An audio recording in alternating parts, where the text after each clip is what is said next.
अस्सलाम वालेकुम दोस्तों, सऊदी अरब की फटाफट ताज़ा और बड़ी खबरों में आपका स्वागत है। मैं हूं साकिब मिर्ज़ा और आप देख रहे हैं gulf life Hindi. Saudi passport and immigration department यानी जवाज़ात ने फिर से कहा कि 3 कैटेगरी में शामिल लोगों को सऊदी अरब आने से पहले कोरोना वैक्सीन का रजिस्ट्रेशन कराना होगा। पासपोर्ट डिपार्टमेंट ने आगे कहा कि वैक्सीनेटेड और नॉन वैक्सीनेटेड सभी तरह के अजनबी वर्कर सऊदी अरब पहुंचने से पहले वैक्सीन का ऑनलाइन रजिस्ट्रेशन जरूर कराए। ऐसे करने से इमिग्रेशन की कार्रवाई में होने वाली किसी भी परेशानी से बचा जा सकेगा। बयान में पासपोर्ट डिपार्टमेंट ने कहा कि 3 कैटेगरी में शामिल लोगों को वैक्सीन का रजिस्ट्रेशन कराना होगा। इनमें गल्फ देशों से संबंध रखने वाले सिटीजन, सभी तरह के नए वीज़ा होल्डर और सऊदी अरब में रहने वाले अजनबी वर्कर जो कि एग्जिट एंट्री वीज़ा पर दोबारा सऊदी अरब आना चाहते हैं, साथ ही उनके फैमिली वाले यानी जिनकी फैमिली वीज़ा जारी की गई हो। पासपोर्ट डिपार्टमेंट का आगे कहना है कि ये पाबंदी कोरोना वायरस को फैलने से रोकने, सऊदी शहरी और अजनबियों की सेहत और सलामती की वजह से लगाई गई है। बयान में आगे कहा गया कि सब लोग इमिग्रेशन की कार्रवाई कराते हुए एसओपीज़ की भी पाबंदी करें। सऊदी अरब में रहने वाले अजनबी वर्करों के लिए 3 महीने वाला इकामा रिन्यूअल सिस्टम शुरू हो चुका है। सऊदी प्रेस एजेंसी के मुताबिक पासपोर्ट डिपार्टमेंट और मिनिस्ट्री ऑफ ह्यूमन रिसोर्सेज ने सदाए की मदद से इकामों की 3 महीने वाले रिन्यूअल सिस्टम को शुरू कर दिया है। मिनिस्ट्री ऑफ इंटीरियर ने कहा कि सऊदी कैबिनेट के फैसले पर अमल करते हुए अजनबी वर्करों की सभी फीसें 3 महीने के हिसाब से भी वसूल की जा सकेंगी। लेकिन यहाँ आपको बता दें कि डोमेस्टिक वर्कर इस कैटेगरी से बिल्कुल बाहर है। डोमेस्टिक वर्कर में जैसे कि प्राइवेट ड्राइवर, क्लीनर और खादिम वगैरह आता है, जो खेतों में मजदूरों में काम करते हैं, वो सब डोमेस्टिक की कैटेगरी में आते हैं। ये सुविधा सिर्फ कंपनी के वर्करों के लिए शुरू की गई है। मिनिस्टर आगे कहा कि फैसले पर बाकायदा अमल के बाद इकामा और लेबर कार्ड के रिन्यूअल के लिए कफीलों को 3 महीने, 6 महीने, 9 महीने और 12 महीने के ऑप्शन दिए जाएंगे। यानी जिसकी जैसी मर्जी होगी वो वाला ऑप्शन ले सकता है। बाकी का ऑप्शन पहले की तरह मौजूद रहेंगे, लेकिन नई स्कीम के मुताबिक 3, 6 और 9 महीनों के लिए भी इकामा और लेबर कार्ड को रिन्यू कराया जा सकेगा। यही सेम सुविधा अजनबी वर्करों की फैमिली के लिए भी होगी, यानी जो लोग फैमिली को सऊदी अरब में रखते हैं उनके लिए भी यही सिस्टम लागू होगा। 3 महीने वाले इकामे रिन्यूअल की सुविधा से कफील अपने वर्करों को अपनी ज़रूरत के हिसाब से इकामे रिन्यू करा सकते हैं। दूसरी तरफ पासपोर्ट डिपार्टमेंट ने कहा कि इकामों और लेबर कार्ड के रिन्यूअल की नई सुविधा से फायदा उठाने के लिए पहले की तरह अबशिर बिजनेस और मुकीम पोर्टल के जरिए इकामों को रिन्यू कराया जा सकता है।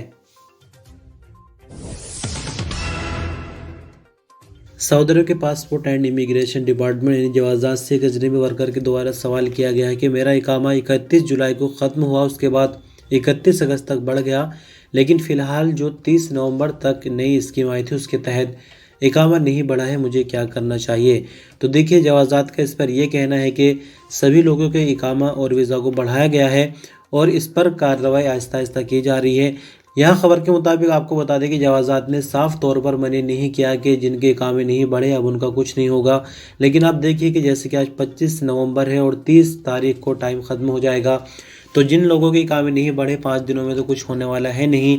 अब करना यह है कि थोड़ा इंतज़ार करने की ज़रूरत है और इंशाल्लाह अगली छूट जैसे ही आती है उसमें देखना ये होगा कि आपका इकामा बढ़ता है या नहीं। अगर नहीं बढ़ता है तो उसको मैन्युअल रिन्यू कराना होगा।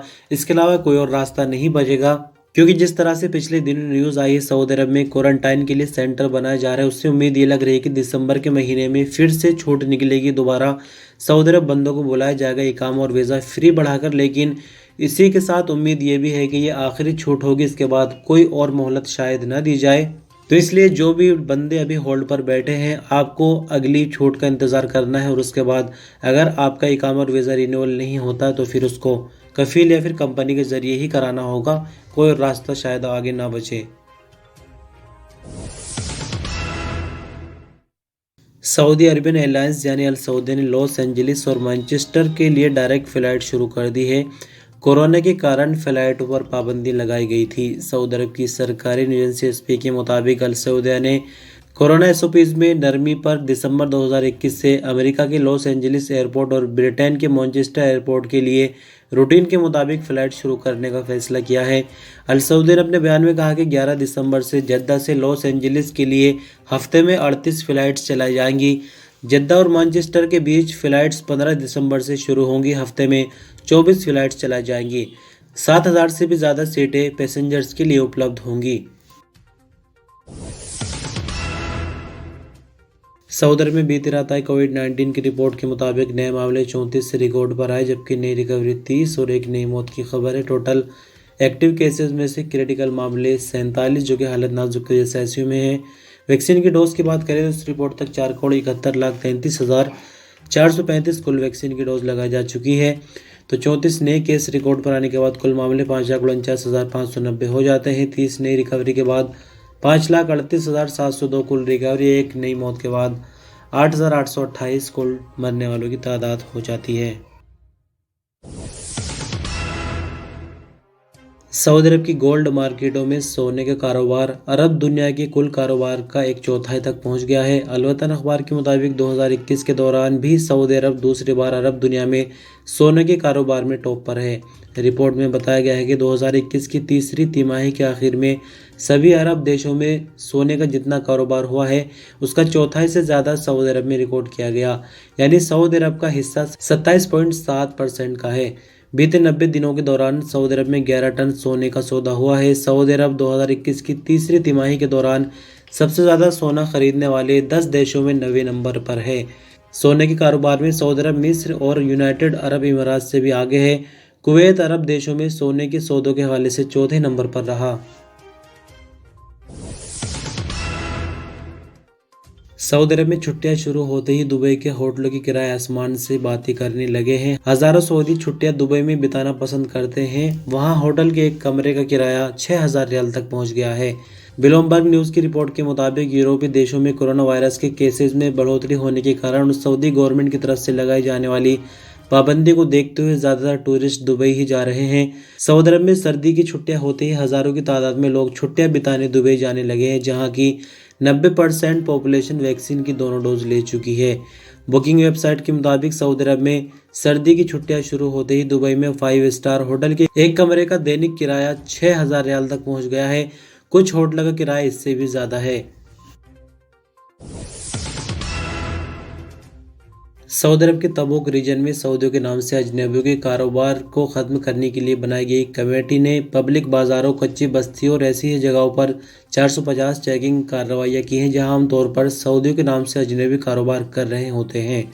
सऊदी अरब की सरकारी एजेंसी SP के मुताबिक मिनिस्ट्री ऑफ कॉमर्स की चेकिंग टीमों ने 212 वायलेशन रिकॉर्ड किए हैं।